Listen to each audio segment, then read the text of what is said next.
तो आज हम पढ़ने वाले हैं केमिकल इक्वेशंस के बारे में। केमिकल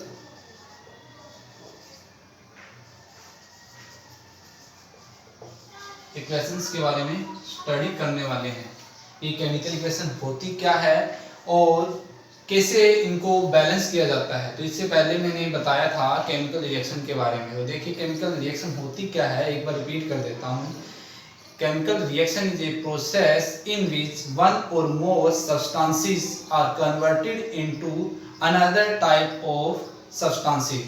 कि एक प्रोसेस होती है केमिकल रिएक्शन जिसके अंदर जो एक या एक से ज़्यादा जो सब्सटेंसेस या फिर कोई कंपाउंड है वो दूसरे टाइप के सब्सटेंसेस या कंपाउंड के अंदर चेंज हो जाता है। और इक्वेशन के अंदर जो हमारे केमिकल रिएक्शन है इसके अंदर जो पहले हम सब्सटेंस लेते हैं रिएक्शन होने से पहले यानी चेंज होने से पहले जो हमारे पास केमिकल होता है उसे हम बोलते हैं रिएक्टेंट, और चेंज होने के बाद में हमारे पास जो नया सब्सटेंस बन के आता है उसे बोला जाता है प्रोडक्ट। क्लियर। और अब हम देखने वाले हैं केमिकल इक्वेशंस को कि केमिकल इक्वेशन होती क्या है। तो देखिए the symbolic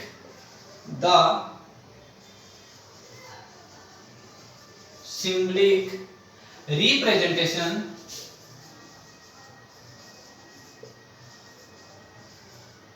of a chemical reaction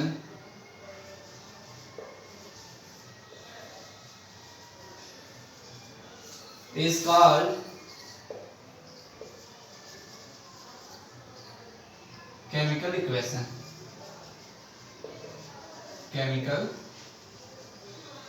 equation यानी जो हमारे पास केमिकल रिएक्शन होती है उसको सिंबल की फॉर्म में रिप्रेजेंट करना ही केमिकल इक्वेशन कहलाता है। और हम जो केमिकल रिएक्शन होती है उसको टू टाइप से रिप्रेजेंट कर सकते हैं। एक तो कंपाउंड का जो नेम है उसके अकॉर्डिंग जिसको हम बोलते हैं वर्ड इक्वेशन, यानी डायरेक्ट हम कंपाउंड या फिर एलिमेंट को डायरेक्ट उसके नेमिंग के द्वारा रिप्रेजेंट करेंगे कि रिएक्टेंट के अंदर कौन सा एलिमेंट या कौन सा कंपाउंड है उसका नाम लिख देंगे, और प्रोडक्ट के अंदर भी सेम एज इट इज हम नाम लिख देंगे। फॉर एग्जांपल जैसे मैंने कहा कि मैग्नीशियम को बर्न किया गया, किसको बर्न किया गया, मैग्नीशियम को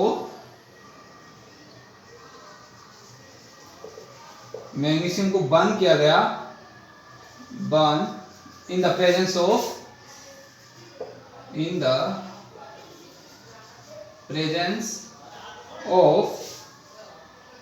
oxygen and form into magnesium oxide. कि जैसे ही मैंने मैग्नीशियम को ऑक्सीजन की प्रेजेंस में जलाया तो उससे मैग्नीशियम ऑक्साइड बना। तो उसको मैं वर्ड इक्वेशन में कैसे चेंज करूंगा, देखो मेरे को ये बात बताने के लिए पहले 2-3 लाइनें लिखनी पड़ी।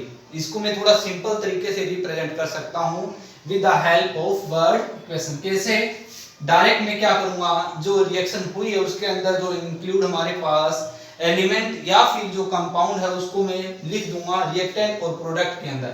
जैसे पहले क्या था हमारे पास रिएक्टेंट के अंदर, क्या, मैग्नीशियम और ऑक्सीजन। तो क्या करूंगा, मैग्नीशियम प्लस में ऑक्सीजन। देखिए टू कंपाउंड और एलिमेंट को रिएक्टेंट या प्रोडक्ट में लिखने के लिए, अलग अलग लिखने के लिए हम क्या करते हैं, बीच में प्लस का सिंबल लगाते हैं। और जैसा कि मैंने बताया पहले कि रिएक्टेंट और प्रोडक्ट को सेपरेट किया जाता है with an help of arrow. तो बना क्या हमारे पास, मैग्नीशियम ऑक्साइड। क्या बना है, मैग्नीशियम ऑक्साइड।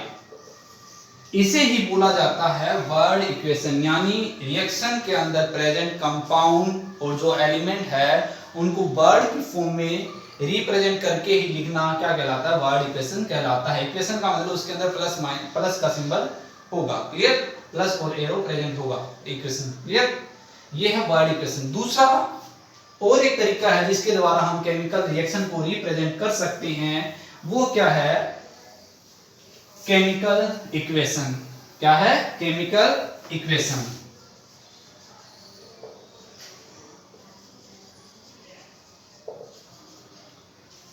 तो पहला था हमारा वर्ड इक्वेशन और सेकंड क्या है हमारा केमिकल इक्वेशन, यानी कोई भी जो रिएक्शन है, जितनी भी रिएक्शन होती है उनको हम टू टाइप से रिप्रेजेंट कर सकते हैं। पहला word equation and second is chemical equation. Chemical equation का मतलब जो हमारे पास रिएक्शन हुई है उसके अंदर जो इंक्लूड एटम, एलिमेंट या फिर जो कंपाउंड है उनको उसके सिंबल के द्वारा रिप्रेजेंट करके लिखना ही क्या कहलाता है, केमिकल इक्वेशन कहलाता है। जैसे सेम एज इट इज वही रिएक्शन थी मेरे पास कि मैग्नीशियम को जब ऑक्सीजन की प्रेजेंस में जलाएंगे तो हमारे पास मैग्नीशियम ऑक्साइड बनता है। तो इसको अगर मैं केमिकल इक्वेशन की फॉर्म में लिखूं तो कैसा लिखा जाएगा, मैग्नीशियम का सिंबल होता है Mg, प्लस में ऑक्सीजन का सिंबल होता है O2 और क्या बना हमारे पास MgO। क्लियर? यानी मैंने क्या किया, जो एलिमेंट पार्टिसिपेट है किसी भी रिएक्शन के अंदर उसका जो सिंबल है, केमिकल जो सिंबल है वो मैंने यहाँ पर राइट डाउन कर दिया और प्लस का साइन बीच में लगा दिया, रिएक्टेंट और प्रोडक्ट को दोनों अलग अलग कर दिया। क्लियर? इसे ही क्या बोला जाता है, केमिकल इक्वेशन बोला जाता है। तो देखिए केमिकल इक्वेशन के बारे में ही आज स्टडी करने वाले हैं। अब देखिए 9th क्लास में आपने पढ़ा था law of conservation of mass. Law of conservation of mass क्या कहता है कि किसी भी रिएक्शन के अंदर जब कोई रिएक्शन होती है तो उसके अंदर जो रिएक्टेंट और जो प्रोडक्ट है उसका मास हमेशा सेम रहता है, कभी भी चेंज नहीं होता। बिफोर रिएक्शन और आफ्टर रिएक्शन जो मास होता है कंपाउंड और एलिमेंट का, वो हमेशा क्या रहेगा, फिक्स रहेगा, सेम रहेगा, कभी चेंज नहीं होगा। अगर चेंज होता है इट मींस वो इक्वेशन या वो रिएक्शन इन्वॉल्व नहीं है, यानी वो एग्जिस्ट ही नहीं करती रिएक्शन। क्लियर? तो उसी लॉ के अकॉर्डिंग हमें बैलेंस करना भी आना चाहिए, केमिकल इक्वेशन को बैलेंस करना भी आना चाहिए। तो आज हम बैलेंस करना भी सीखेंगे कि किस तरीके से केमिकल इक्वेशन को बैलेंस किया जाता है। और ये मोस्ट इंपोर्टेंट टॉपिक है, एग्जाम में कई बार ये आ जाता है। पूछ लेते हैं कि एक आपको रिएक्शन दी जाएगी और फिर पूछा जाएगा कि ये बैलेंस कैसे होगी या इसके आगे क्या क्या कोफिशिएंट लगेगा। क्लियर? तो बैलेंस करना सीखते हैं।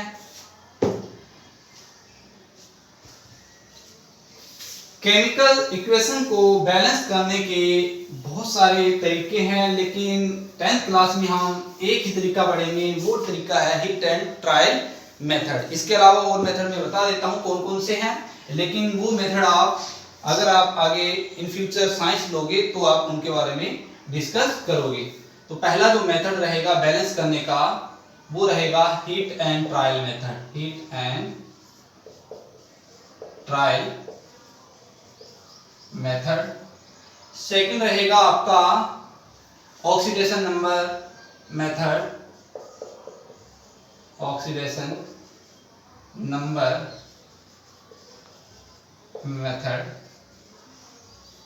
थर्ड आपका रहेगा आयन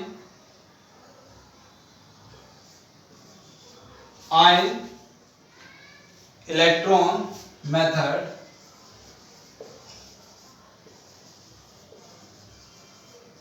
फोर्थ आपका रहेगा अलजेब्रिक मेथड।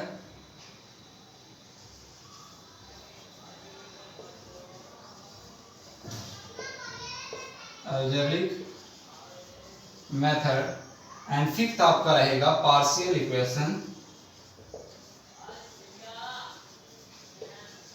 मेथड। ये 5 अलग अलग मेथड है जिसके द्वारा केमिकल इक्वेशन को बैलेंस किया जाता है। क्या किया जाता है? बैलेंस किया जाता है।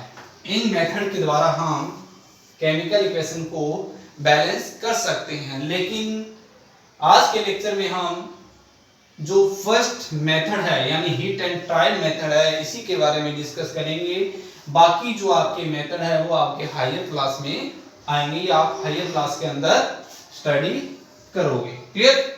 तो देखिए हिट एंड ट्रायल मेथड किस तरीके से यूज किया जाता है, यानी हम किस तरीके से केमिकल इक्वेशन को हिट एंड ट्रायल मेथड की हेल्प से बैलेंस कर सकते हैं। तो हिट एंड ट्रायल मेथड के कुछ एक स्टेप है जिसके द्वारा इसका यूज करके हम केमिकल इक्वेशन को बैलेंस कर सकते हैं। हिट एंड ट्रायल का मतलब क्या होता है, आप अलग अलग नंबर, होल नंबर है वो इक्वेशन के ऊपर ट्राई करके देखोगे और देखोगे कि वो जो रिएक्टेंट और प्रोडक्ट है उसके अंदर नंबर, जो मास नंबर है वो सेम आता है या नहीं। क्लियर, यानी number of atom of different element equal है या नहीं, और जिस नंबर में वो इक्वल हो जाते हैं वो आपकी जो इक्वेशन है वो बैलेंस हो जाएगी। तो हिट एंड ट्रायल मेथड को यूज कैसे किया जाता है, तो हिट एंड ट्रायल मेथड के अंदर सबसे पहले आपको, चलो इसके लिए मैं आपको एक इक्वेशन लेके समझाता हूं। जैसे मेरे पास इक्वेशन है NaOH प्लस में H2SO4, ये तो हमारा रिएक्टेंट है, और प्रोडक्ट के अंदर क्या दे रखा है, सोडियम सल्फेट और water, sodium sulphate and water, और बोला गया है कि इस इक्वेशन को बैलेंस कीजिए, इस इक्वेशन को बैलेंस कीजिए। तो हम क्या करेंगे, हिट एंड ट्रायल मेथड का यूज करेंगे और इस इक्वेशन को बैलेंस करेंगे। ये बैलेंस है या नहीं, इसके लिए पहले आप चेक करोगे कि number of atom in reactant और प्रोडक्ट इक्वल है या नहीं। तो देखिए Na यानी सोडियम है, सोडियम के एटम रिएक्टेंट के अंदर कितने हैं, 1 है, और प्रोडक्ट के अंदर कितने हैं, 2, यानी जो गिवन इक्वेशन है हमारे पास वो बैलेंस नहीं है, इसको बैलेंस करना पड़ेगा। तो हिट एंड ट्रायल मेथड का यूज करेंगे। हिट एंड ट्रायल मेथड क्या कहता है, सबसे पहले आप रिएक्शन के अंदर जो रिएक्टेंट और प्रोडक्ट है उसके अंदर सबसे बड़ा कंपाउंड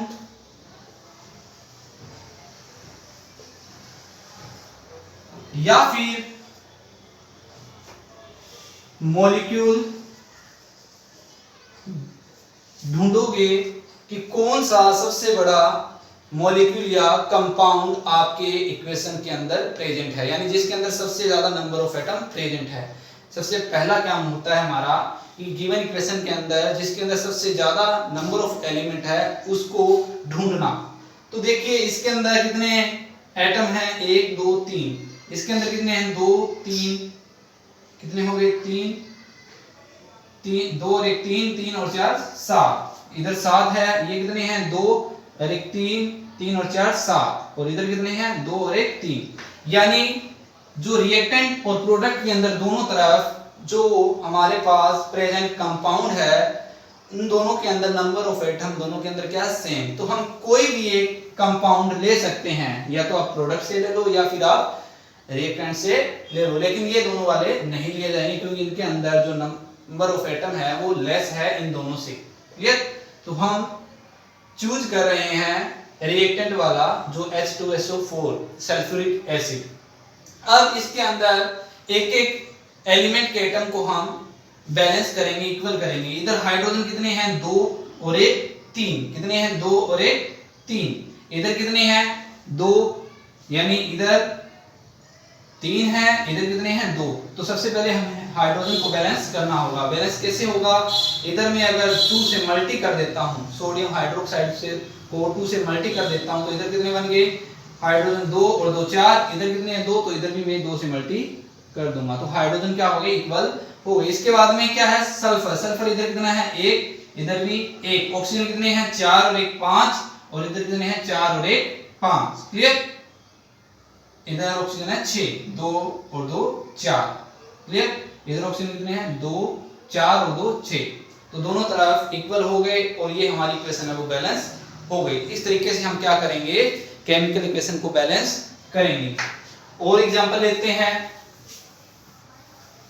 तो पता चला कि हिट एंड ट्रायल मेथड के अंदर सबसे पहले क्या चूज करना होता है, वो कंपाउंड और मॉलिक्यूल जिसके अंदर सबसे ज्यादा नंबर ऑफ एटम प्रेजेंट है।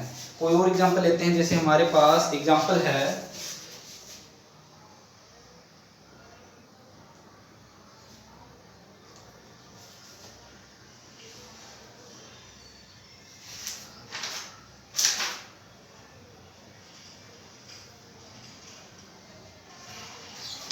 कैल्शियम कार्बोनेट CaCO3 प्लस में हाइड्रोक्लोरिक एसिड, ये रिएक्टेंट का पार्ट है, और प्रोडक्ट में क्या है, calcium chloride, calcium chloride plus में वाटर प्लस कार्बन डाइऑक्साइड। ये इक्वेशन हमें दी गई है और इसको हमें बैलेंस करना है। तो हमारा हिट एंड ट्रायल मेथड है, इसका जो फर्स्ट स्टेप है वो क्या कहता है कि हमें गिवन रिएक्शन के अंदर उस कंपाउंड या उस मॉलिक्यूल को चूज करना है जिसके अंदर नंबर ऑफ एटम मैक्सिमम हो इस पूरी रिएक्शन के अंदर। तो देखेंगे कि किस कंपाउंड या किस मॉलिक्यूल के अंदर सबसे ज्यादा नंबर ऑफ एटम प्रेजेंट है। तो फर्स्ट के अंदर देखें अगर रिएक्टेंट के अंदर, तो इसके अंदर कितने हैं, 1 2 और 3 5, इसके अंदर 2 है, इधर कितने हैं 3 3 3। तो सबसे बड़ा हमारा जो कंपाउंड है वो क्या है, कैल्शियम कार्बोनेट। क्या है, कैल्शियम कार्बोनेट। तो हम यहाँ से बैलेंस करना स्टार्ट करेंगे। एक चीज ध्यान रखना कि बैलेंस करते टाइम आप सिर्फ होल नंबर का यूज कर सकते हो, होल नंबर का यूज कर सकते हो, क्लियर। और ट्राई करना है आपको कि आप सबसे पहले सबसे छोटे होल नंबर का यूज करो, यानी 1 तो है ही यहाँ पर सबसे छोटा, उसके बाद में कौन सा आता है, 2 आता है। तो आप सबसे पहले 2 लगा सकते हो, फिर 3 4। ये नहीं है कि डायरेक्ट आप बड़े नंबर यूज करोगे, ये नहीं होता कभी, क्लियर। तो सबसे पहले हमारे पास क्या है, ये हमने कंपाउंड चूज किया है। इसके अंदर पहला जो एलिमेंट है वो क्या है, कैल्शियम।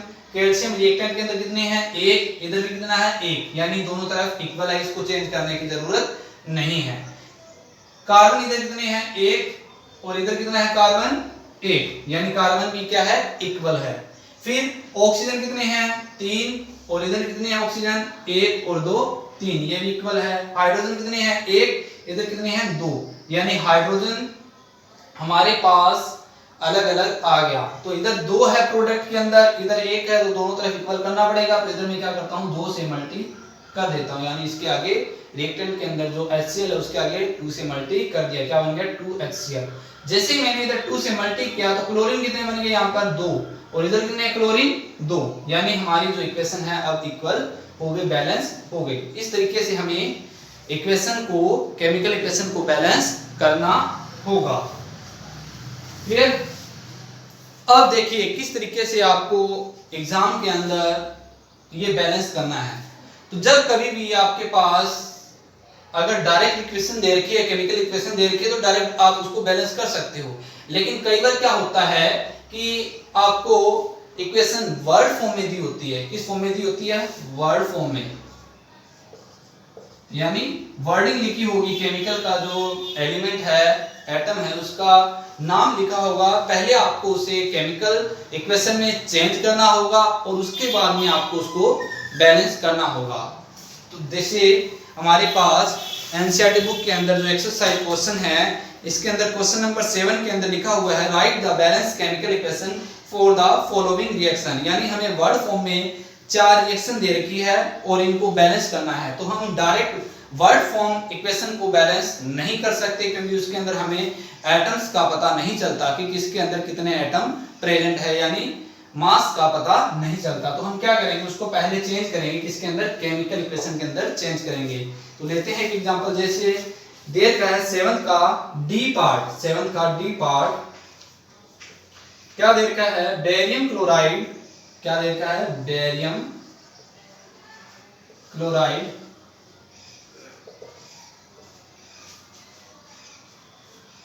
प्लस में पोटेशियम सल्फेट,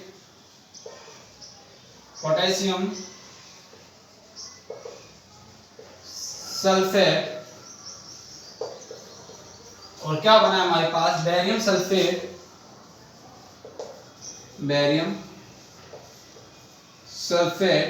प्लस में पोटेशियम क्लोराइड।